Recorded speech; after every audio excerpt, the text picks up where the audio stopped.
tonight. When the sun goes down, you're going to flip a switch. Light will flood the room and you won't think twice about it.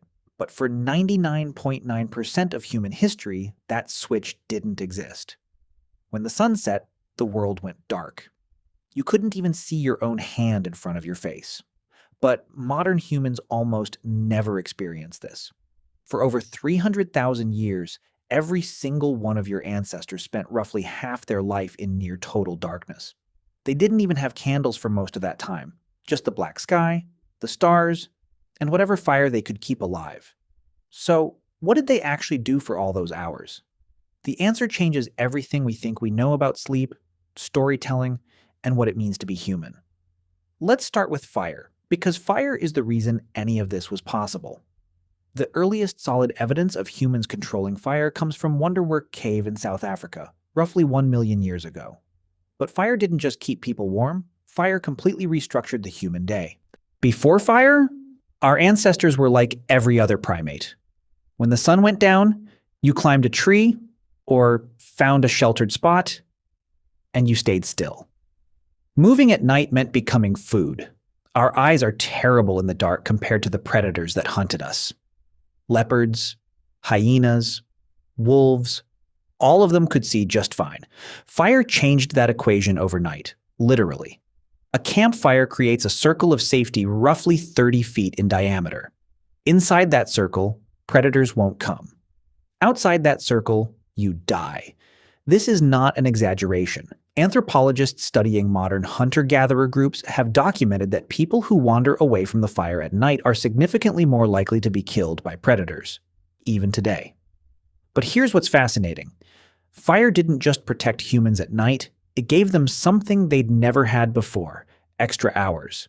Think about this. Before fire, the useful day ended at sunset.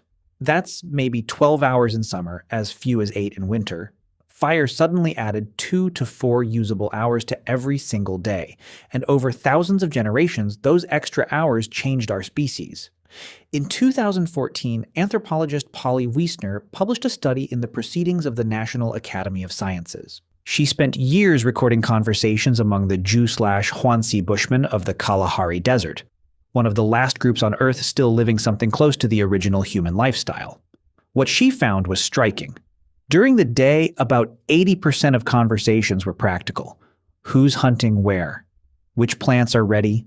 Complaints, logistics, economic negotiations. Daytime talk was work. But at night, around the fire, the entire character of conversation changed. 81% of conversations were stories.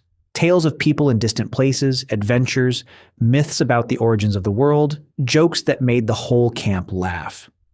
Wiesner argued that firelight conversation is where human culture was born. The campfire was the original theater, the original classroom, the original church. It's where humans learned to think beyond the immediate present and imagine things that don't exist yet. It's where we became us. But the night wasn't just about stories around the fire. There was something else happening, something that scientists only rediscovered in the last 30 years. You were not designed to sleep the way you sleep right now. In 2001, historian Roger E. Ekirch published a paper that changed sleep science.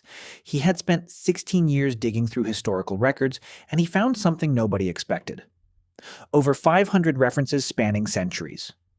Prayer books from the 1400s, court records, diaries, medical texts, letters from ordinary people, even passages in Homer's Odyssey.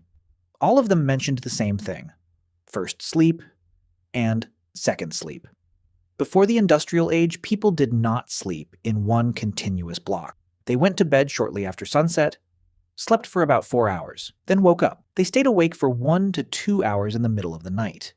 Then they went back to sleep for another 4 hours until dawn. This wasn't insomnia. This was normal. This was how every human on the planet slept for thousands of years. And what did people do during that wakeful period in the middle of the night? Everything.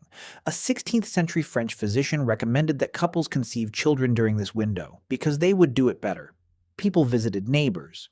They interpreted their dreams while they were still fresh. They wrote, they simply lay in bed in the dark and thought. A doctor's manual from the 1500s advised patients that the best time to study and reflect was during the watch, as they called it, the quiet hours between first and second sleep, when the mind was calm and the world was still. Now, historians had been reading these references for centuries, but they kept translating first sleep as something else, because they couldn't imagine that people ever slept differently than we do now. The assumption was so deep that translators literally mistranslated ancient Greek and medieval Latin to make it fit their modern experience. But then science confirmed what history had been saying all along. In 1992, psychiatrist Thomas Weir at the National Institute of Mental Health ran an experiment.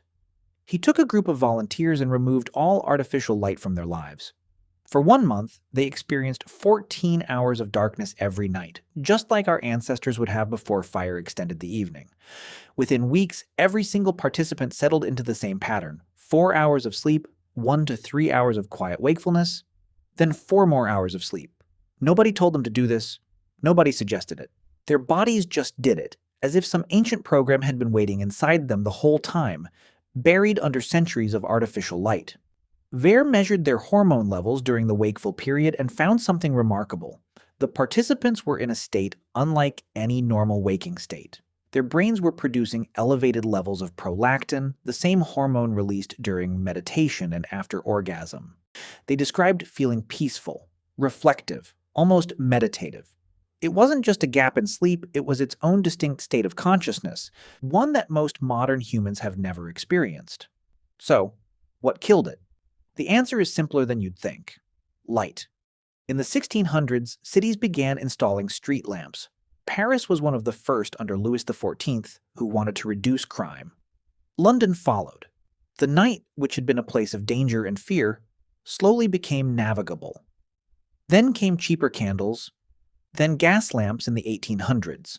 Then, in 1879, Thomas Edison commercialized the electric light bulb. And within a generation, the night as humans had known it for 300,000 years was gone. And here's the part nobody talks about. The word curfew comes from the French couvre-feu. It literally means cover fire. In medieval towns, a bell would ring at night, signaling everyone to cover or extinguish their fires, not because of safety, because night was supposed to be dark. Night was when you slept. Night was when you were vulnerable.